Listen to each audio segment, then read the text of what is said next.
হিজাব পরা নারী একদিন ভারতের প্রধানমন্ত্রী হবেন, এমনটাই বলেছেন ভারতের সর্বভারতীয় মজলিসি ইত্তেহাদুল মুসলিমিন AIMIM দলের প্রধান এবং হায়দ্রাবাদের প্রভাবশালী রাজনীতিক আসাদউদ্দিন ওয়াইসি।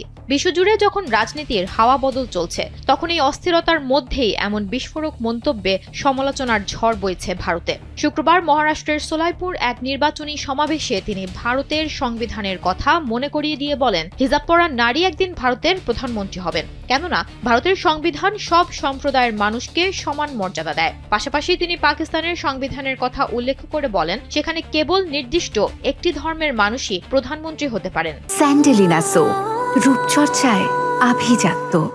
কিন্তু ডক্টর বাবা সাহেব আম্বেদকরের লেখা ভারতের সংবিধান ভারতীয়দের সেই অধিকার দিয়েছে যেখানে যে কেউ প্রধানমন্ত্রী বা মুখ্যমন্ত্রী হতে পারেন, এমনকি মেয়রও হতে পারেন। তিনি আরো বলেন, সর্বশক্তিমানের রহমতে এমন একদিন আসবে যখন বর্তমান প্রজন্ম কেউই থাকবে না, কিন্তু হিজাব পরা একজন নারী ভারতের প্রধানমন্ত্রী হবেন। বিজেপিকে নিশানা করে তিনি দাবি করেন, মুসলমানদের বিরুদ্ধে যে ঘৃণার রাজনীতি চলছে তা বেশি দিন টিকবে না এবং সাংবিধানিক অধিকারই জয়ী হবে। ওয়াইসির এই মন্তব্যের পর চুপ করে থাকেনি ক্ষমতাসীন বিজেপি।